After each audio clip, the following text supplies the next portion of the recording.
Bonsoir à tous, on se retrouve pour notre cours numéro 46 sur les halakhot de Shabbat. Et ce soir, on va traiter un sujet en soi qui est court d'ailleurs, donc on finira a priori certainement à l'heure initiale, je parle. C'est le sujet de qu'est-ce qu'on peut cuisiner en quelque sorte Shabbat, même si cuisiner, c'est pas vraiment le mot. Mais en tout cas, qu'est-ce qu'on peut faire pendant Shabbat en termes de préparation alimentaire. Donc je vous partage mon écran sans plus tarder, puisqu'on est déjà très en retard, et je m'en excuse à nouveau. Donc, Issour Kvisha.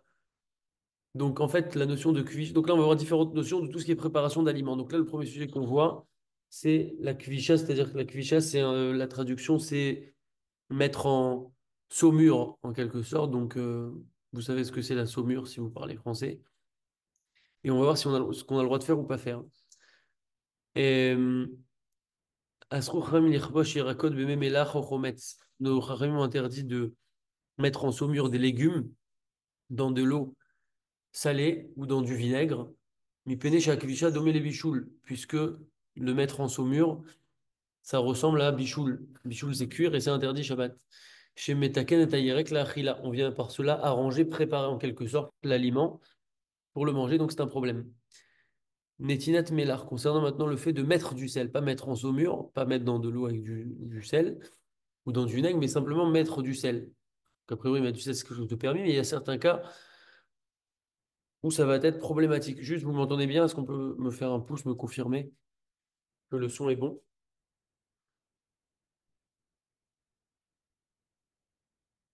Un petit pouce.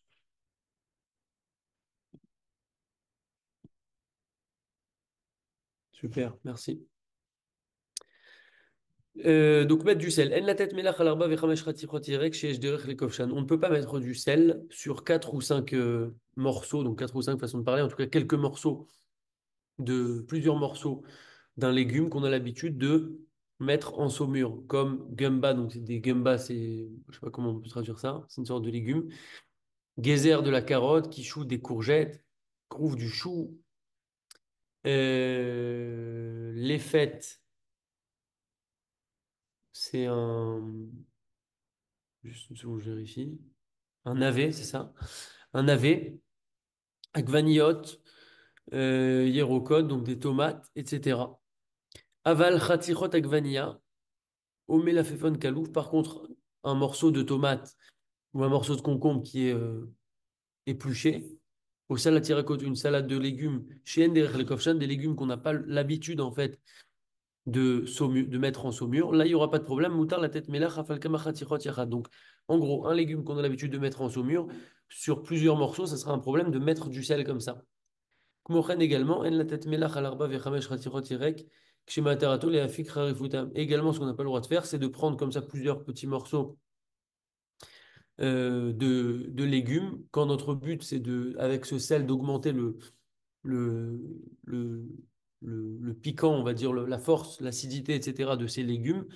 On ne peut pas venir maintenant et faire ça sur plusieurs légumes en même temps, parce que ça ressemble à cette préparation qui est comme si on mettait en saumure, même si on ne met pas du sel, même si on ne met pas dans l'eau dans du sel, même si on met le sel directement. Et c'est un problème dès lors qu'il y en a plusieurs. Si c'est un truc où on veut augmenter comme ça le piquant ou que c'est des légumes qu'on a l'habitude de mettre en saumure. Que ce soit pour augmenter le piquant ou l'acidité ou le côté un peu relevé comme ça, comme de l'oignon ou du radis et du citron, etc. Donc ça, c'est un problème, encore une fois, sur plusieurs. Encore une fois, pour la même raison, Michou, Chénéric et Kovesh, puisque ça ressemble comme si maintenant on était en train de saumurer. Aval moutar la tête melach al khaticha achat o les tavla bemelach ou le ochla miyad. Par contre, sur un seul petit morceau de légumes ou un seul morceau, ce sera permis là de mettre du sel. Tout le problème, c'est quand on en met sur plusieurs, dans ces cas-là où c'est quelque chose qu'on a l'habitude de mettre en saumure ou c'est quelque chose où on veut relever le goût. Le problème, c'est quand c'est plusieurs morceaux. Mais quand c'est un seul morceau, il n'y a pas de problème de mettre du sel dessus ou même de le tremper dans du sel directement, ce petit morceau, et de le manger. Ça, il n'y a pas de problème puisqu'on n'est pas là en train de faire une préparation ou en train de mettre en saumure. Kmochen, ok, donc Imnoten Shemen Si maintenant on met de l'huile, chometz ou du vinaigre, au limon ou du citron sur ces petits morceaux-là, mais moutar la tête melach afilou alors bechati chot yachad. Donc si maintenant on fait l'inverse et qu'on va d'abord prendre les morceaux et qu'on va verser par exemple dessus un peu d'huile, cette huile-là, elle va, ou un peu d'huile, ou un peu de vinaigre, ou un peu de citron, cette huile, elle fait que quand on va venir après rajouter le sel, ça va faire baisser considérablement la force du sel. Et donc, dans ce cas-là, on pourra mettre du sel. Donc, la technique, si on a quelques morceaux et qu'on, plusieurs morceaux pour pouvoir s'en sortir, qu'est-ce qu'on fait? Ben, on met un petit peu d'huile. Comme ça, après, le sel qu'on va ajouter dessus, il est plus assez fort pour que ça soit considéré comme si on était en train de lire donc de saumurer. Et donc, à ce moment-là, ça sera permis même sur plusieurs morceaux ensemble. Pachoul Shimutar la tête melach al betza, donc il est évident qu'il est permis de mettre du sel sur un œuf ou bassa ou sur de la viande, VKLCBM, qui est les imam, pour pouvoir les pour pouvoir donner du plus de goût à cette viande ou cet œuf, etc. Vechen al mayonnaise, qui est imo velarasot mimeno, rotev les salades, également sur de la mayonnaise, on peut aussi mettre du sel pour en faire par exemple une sauce pour mettre sur de la salade, etc. Là, il n'y a pas de problème. Chez Nzedome, les kuvisha klal, puisque tous ces cas-là, ça ne ressemble pas du tout à de la kuvisha, parce qu'on ne va pas venir mettre un œuf, par exemple, en saumure ou un morceau de viande. Donc, il n'y a pas de problème. Achanat memelach, préparer donc de l'eau salée. Moutar les ma'im melach, on a le droit de mettre de l'eau, de mélanger de l'eau avec du sel. Mouatim, donc un peu de sel. Kedelitnam bema'achal, pour pouvoir mettre cette eau avec du sel sur un aliment. Au lieu de mettre le sel, on a envie par exemple de mettre de l'eau avec du sel, on a le droit de préparer cette eau avec un petit peu de sel. Avallo yarev memelach merubim. Par contre, on mettra pas beaucoup on ne devra pas en préparer beaucoup. Chez Niré, chez Oseken, les kvisha. Parce que dès qu'on en prépare beaucoup, pareil, on rentre à nouveau dans cette définition de kvisha, de ce domaine-là de saumurer. Mais en préparer un petit peu comme ça pour en mettre sur un plat ou sur une assiette, il n'y a pas de problème. Si maintenant on a besoin de beaucoup d'eau salée, comment on peut faire? Encore une solution. Pareil, la même solution que tout à l'heure quand on voulait s'occuper de plusieurs morceaux de légumes, plusieurs légumes. Iten shemen trila bemaim, on mettra d'abord de l'huile dans l'eau, un petit peu d'huile comme ça, et ensuite on mettra le sel, puisque à ce moment-là, comme on a dit, l'huile, comme on la met avant, elle va venir, une fois qu'on ajoute le sel sera beaucoup moins impactant et beaucoup moins fort. Donc ça peut être une solution. Euh... Yaïn bechometz, donc yerakot shenirbeshu bechometz razak midai, donc des légumes qui ont été saumurés dans un vinaigre trop fort. Racha la tête meat yaïn, on peut mettre un petit peu de vin Kedele achlish et koach hachometz, pour diminuer un petit peu la force du vinaigre. Avalim noten tayayin bematera à faire les chometz. Assour. Si maintenant je verse ce vin-là pour que ça se transforme en vinaigre, avec la force du vinaigre qui est déjà très très fort, parce que je veux que ça se transforme en vinaigre, ce sera interdit puisque là ça ressemble au fait de saumurer. Pour terminer avec ce kovesh, après on va voir les autres cas de préparation pendant le Shabbat, on a un principe de en kovesh, achar kovesh.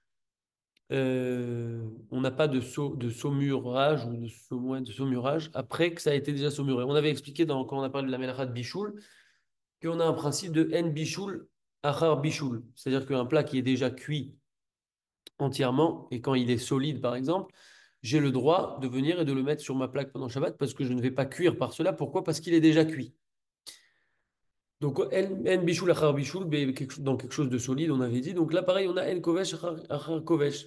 Donc, typiquement, dagim meluchim mirakot shnirbeshu bememelach, du poisson salé ou des légumes qui ont été comme ça mis en saumure avec de l'eau salée. Mutar litnam bechometz, kedele hashbiach ta'amam ou leochlam beshabbat. On a le droit de les mettre maintenant dans du vinaigre pour améliorer encore un petit peu comme ça leur goût. Chez Eniso Kvisha, Har Kvisha, puisqu'il n'y a pas de Kvisha, il n'y a pas de saumurage. Après le saumurage, sous-entendu, une fois que ça a été saumuré une première fois, eh bien, je ne crains pas à nouveau un saumurage. C'est pour ça que j'aurai le droit dans une deuxième étape de mettre maintenant du vinaigre pour donner un meilleur goût, puisque ça a déjà été saumuré, par exemple, dans de l'eau salée.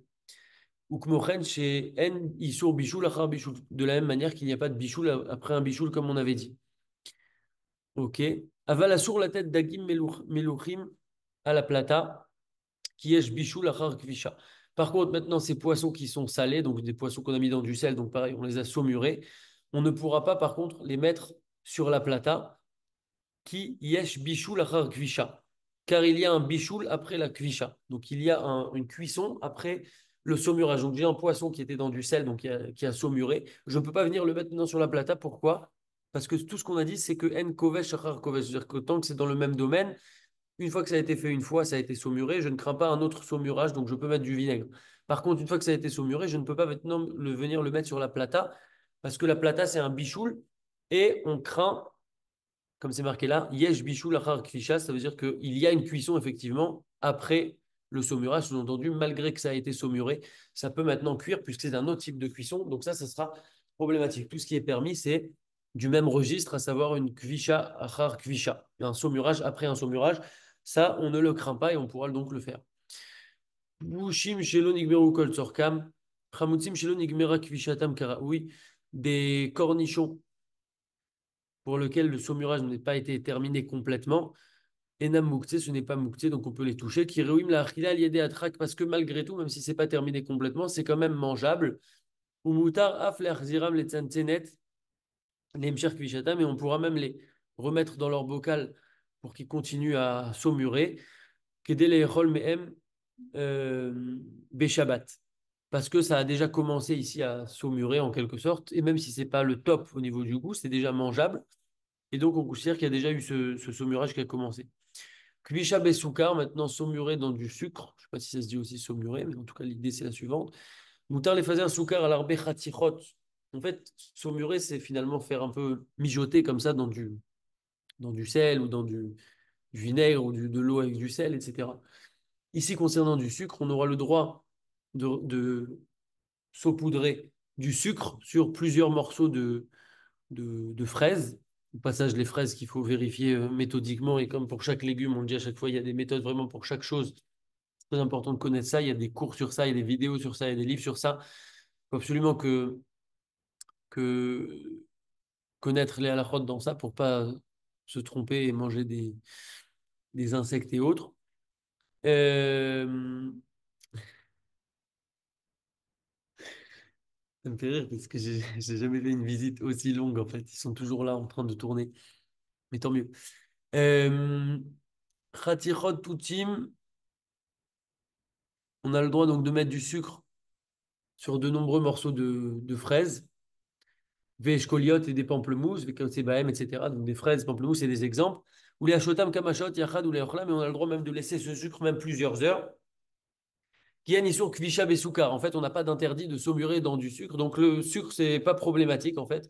On peut mettre du sucre et même le laisser plusieurs heures agir sur la fraise ou sur le pamplemousse ou sur n'importe ou sur tout ce que vous voulez. Il n'y a pas de problème avec du sucre. Shriat Simukim Bemaim, je vois qu'il y a des messages, je vais regarder après. Shriat Simukim Bemaim, donc laisser des raisins secs dans de l'eau, par exemple. Moutar Lishrot Shezifim, on a le droit de laisser des Shezif, donc c'est ici des pruneaux, ou Shar Perod Bemaim et d'autres fruits, donc ça peut être des raisins secs, ou peu importe. Laisser en tout cas des fruits dans de l'eau. Kede Sheitnu Ta'am, pour que ça donne un goût à l'eau. Veishte Mehem Beshabbat, et qu'on puisse manger, boire cette eau pendant Shabbat. En fait, on met ces fruits dedans dans l'eau pour que l'eau prenne un petit goût sympathique. VN basé sur Kvisha, il n'y a pas dedans d'interdit de Kvisha. Il n'y a pas ici d'interdit de saumurer. Chez N Kvisha Bepachot mi Esrim Verbachot, puisqu'il n'y a pas de Kvisha de saumurage, encore une fois, j'ai du mal à le dire en français, dans un temps qui est inférieur à 24 heures. Donc là, on les met juste un petit peu comme ça pour que l'eau prenne un goût, on a le droit. Achanat soda, donc là, on part dans d'autres registres.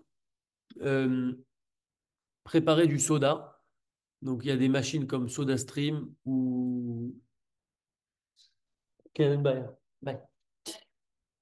Euh, j'espère que, j'espère que vous signerez. Vous m'avez fait arriver en retard à mon cours. VN basé ici au Kvisha, pardon, ici, donc il y a des machines comme le SodaStream et le Sipolox, c'est une marque peut-être en Israël.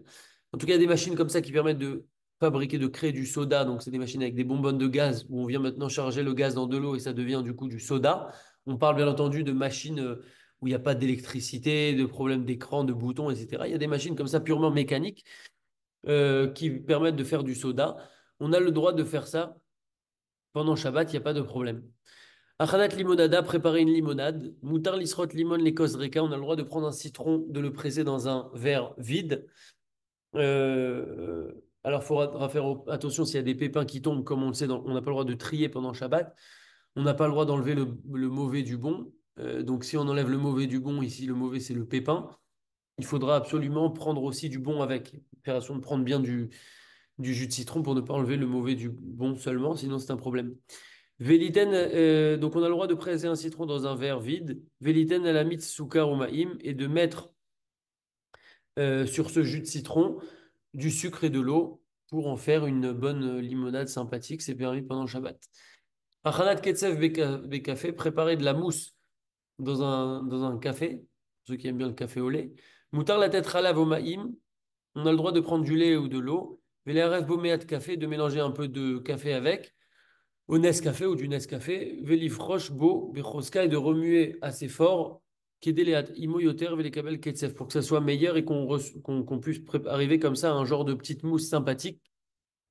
Quand on remue vite, ça fait un petit peu de mousse. Et donc, ça, c'est quelque chose qui sera permis, comme on l'a expliqué précédemment dans la mélacha de lâche. Donc, lâche, c'est de créer une pâte en quelque sorte. On avait dit là-bas que c'était quelque chose de permis. Achanat Kubiat Kerach, donc de fabriquer des glaçons. Moutar les malot ma'im bemitkan kubiot kerach, il est permis de préparer des glaçons dans un bac à glaçons. Au besakit nylon ou dans un sac de plastique. Velitnam beta akpa'al et tzorech hashabat et de les mettre dans l'endroit où on fait les glaçons dans le congélateur pendant Shabbat. C'est permis donc de faire des glaçons pendant Shabbat. Vechen mutar la pirotev dagim au marag regle behema. Et également, on a le droit de congeler une sauce qui est assez grasse comme ça. Ven l'archosh mishum bonnet. On va pas craindre la mélacha de bonnet de construire, même si ça forme un morceau assez solide comme ça et épais. Chez Enze et la gramma be'alma, puisque ce n'est qu'une conséquence. En gros, il n'y a pas de problème de congeler cette sauce, même si ça crée des morceaux. On ne va pas rentrer dans un problème de construction. Achanat trina mayonnaise retavim gelée materna. Donc de préparer de la... Donc toujours dans la mélacha de lâche. La mélacha de lâche, c'est tout ce qui concerne pétrir, en fait. Donc faire une pâte, créer une pâte, etc. On avait dit là-bas que on a le droit de faire toutes ces choses-là. Donc pour reprendre, de faire une trina pendant le Shabbat. Donc la trina, ça peut s'acheter tout près pour ceux qui ont la flemme. Mais ceux qui veulent une bonne trina, on achète des pots de trina concentrés. Ça se mélange avec de l'eau, avec un peu de citron si on veut, etc. Et ça fait de la trina, mais en tout cas, pour arriver à ça, il faut mélanger et ça crée cette trina. Maintenant, la mélacha de l'âge, comme on a dit, c'est créer une pâte, donc on pourrait croire que c'est problématique, mais non, ce n'est pas problématique pendant Shabbat et on peut faire de la trina pendant Shabbat sous ce format-là. Faire aussi une mayonnaise, c'est permis aussi pendant Shabbat. Faire une sauce qu'on veut, une vinaigrette, peu importe. Faire une gelée, mélanger comme ça. Du materna, donc c'est la poudre de lait pour les enfants. Donc mélanger la poudre avec de l'eau et ça crée comme ça un lait un petit peu épais. Ça aussi, c'est permis. Il n'y a pas de problème. Ipu Yama Achal, juste une seconde. Ipu Yama Achal, donc c'est Ipu, ça vient de Yofi, donc Yofé, c'est embellir de la nourriture. Moutar les Debek Ma'achalim Zébazé, il est permis de, il est permis de coller des aliments ensemble. Betsura Meyuchedet Lanoï, d'une façon à ce que ça soit spécifiquement bien sympathique pour agréable à voir en fait, décoratif, quelque chose de décoratif en fait. Donc d'assembler, je sais pas moi, des cœurs de palmier, et au milieu de mettre des petites cerises, faire une petite forme comme ça sympathique. Il n'y a pas de problème.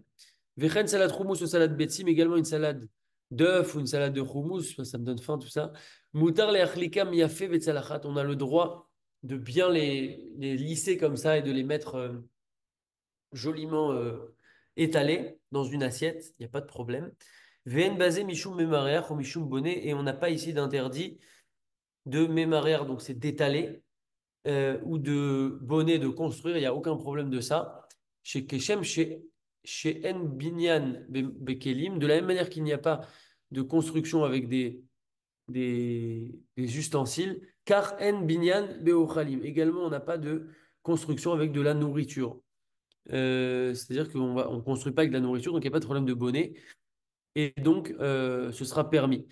En fait, de construire, c'est Dafka Kshiotser Keli Mitrilato. C'est quand on construit quelque chose de base, from scratch, comme on dit en anglais. Vechen Beochalim Kegon Megaben. Donc, ça, c'est un type de nourriture, je ne sais pas exactement à quoi ça correspond. Kshiotser Akvina Mitrilata. Donc, si on venait maintenant, il y a des appareils qui créent des types de fromage, par exemple. Donc ça, c'est un problème. Mais là, en fait, on ne vient que assembler différents morceaux d'un aliment déjà existant. Et même si au final, ça fait quelque chose de joli, de sympathique, etc., il n'y a pas de problème de bonnet de bonnet dans la nourriture. Et donc, on pourra comme ça arranger une assiette, étaler un houmous, faire une jolie assiette, répartir un peu comme on veut, etc. Il n'y a aucun problème dans ça. Donc, pour terminer, on a terminé Baruch Hashem le deuxième livre, d'accord? Il y en a trois sur Shabbat. On termine ce soir donc le deuxième livre, voilà, on termine avec ça. C'est la page que vous voyez scannée. On va démarrer le troisième la semaine prochaine, Bezrat Hashem. Comme je ne l'ai pas sur moi, puisque je ne suis pas chez moi, je ne sais pas exactement de quoi ça va parler. Pour terminer, pour terminer avec un petit mot de Moussard.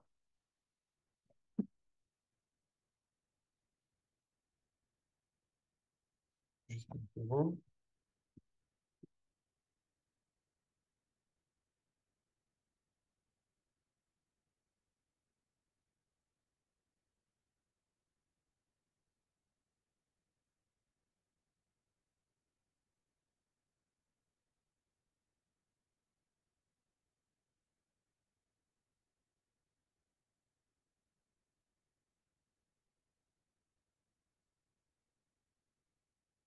J'ai entendu d'un rave qui s'appelle Ravariovic.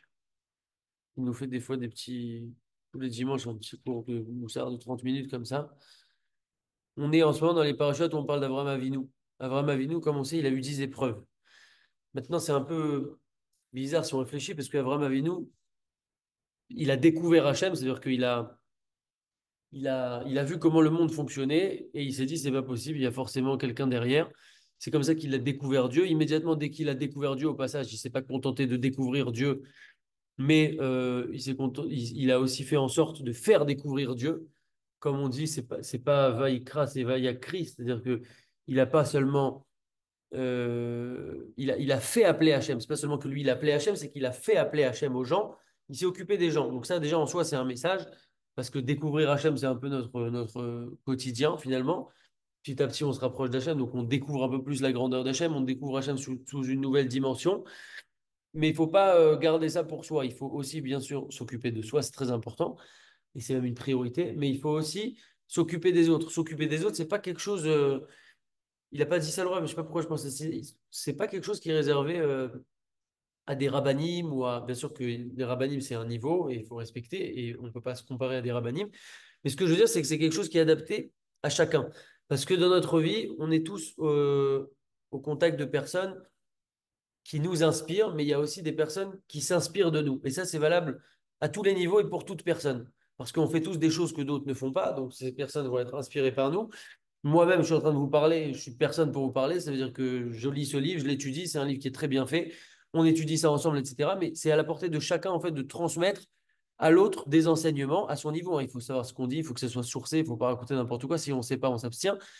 Il y a toujours des rabbinis pour donner la halakha clairement. Si on a une question, on ne vient pas à leur place.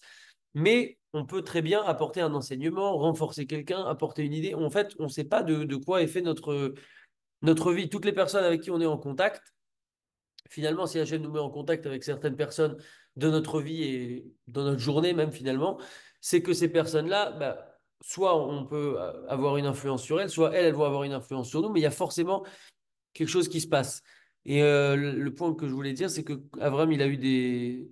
Ça, c'est ce que je voulais dire de base. Avram, il a eu pas mal d'épreuves alors qu'il s'est rapproché d'Hachem, il a fait tout ce chemin, et malgré tout, il a eu beaucoup d'épreuves, beaucoup de galères et de difficultés. Et ça, c'est un peu un classique dans la Avodat Hashem, c'est-à-dire que dès qu'on essaye de se rapprocher ou de faire mieux, bah, il y a toujours des tests qui sont là, parce que Hachem, il vient et il nous teste pour voir en fait si on est solide, si on est résistant, est-ce qu'on va vraiment s'accrocher. Donc, c'est des choses qui des fois, c'est pas le but que ça dure dans le temps, on n'est pas là pour souffrir. Mais il y a souvent ces phases de test-là, et il ne faut pas s'inquiéter de ces phases de test-là. Comme quelqu'un qui veut montrer, on donnait cet exemple, il donnait cet exemple au Rav, qui a une super usine où il fabrique des super matériaux forts, résistants, etc. Bah, pour montrer à un client que le matériau est résistant, il va prendre un morceau très solide et il va taper dessus comme ça. Et il va pas prendre le morceau qui est le plus brisable ou le moins solide. Il va prendre les morceaux solides. Donc pareil, Hachem, quand il teste les personnes, ils testent les personnes qui sont solides. Quand on reçoit des épreuves ou des difficultés, c'est qu'on est à même de les surmener, de les surmonter. Il faut, non seulement il ne faut pas s'inquiéter de ça, mais au contraire, en fait, il faut être rassuré que Hachem, maintenant, il est en train de nous tester, que c'est quelque chose qui va avoir une solution à terme et que nous, on doit faire nos preuves pour se maintenir dans cette situation et malgré tout ne pas être embrouillé ou perturbé parce que Hachem nous teste et que alors qu'au contraire, nous, on était venus pour se rapprocher de lui et faire encore mieux, etc. Et là, d'un coup, on voit qu'il y a des trucs qui nous tombent dessus, des doutes à droite, à gauche, des questionnements, alors que nous, on espérait que le chemin il soit encore plus lisse. Donc oui, le chemin va être lisse, mais ça passe souvent par ces étapes-là de tests qu'Akadosh Baruch Hu, il envoie. Tout ça pour dire qu'on ne doit pas s'inquiéter des épreuves qu'on peut avoir dans la vie, et notamment quand on se rapproche d'Akadosh Baruch Hu. Faut pas croire que c'est contraire à la logique. C'est même rassurant. Et à nous de faire nos preuves. Et comme on dit toujours, quand on veut faire bien et qu'on veut faire mieux, Hachem nous aide et il ne nous abandonne pas. Voilà. Désolé encore pour bah, le cours un peu pas improvisé, mais voilà, j'avais pas prévu de le faire ici, mais peu importe, on a pu le faire quand même. Et désolé pour le retard, je réactive les micros et la semaine prochaine, donc on démarre le nouveau livre, toujours sur Shabbat. Et je vous dirai de quoi on parle. Bezrat Hashem. Je réactive les micros. Ah, je vais voir aussi, je crois, le chat, je crois qu'il y avait des choses.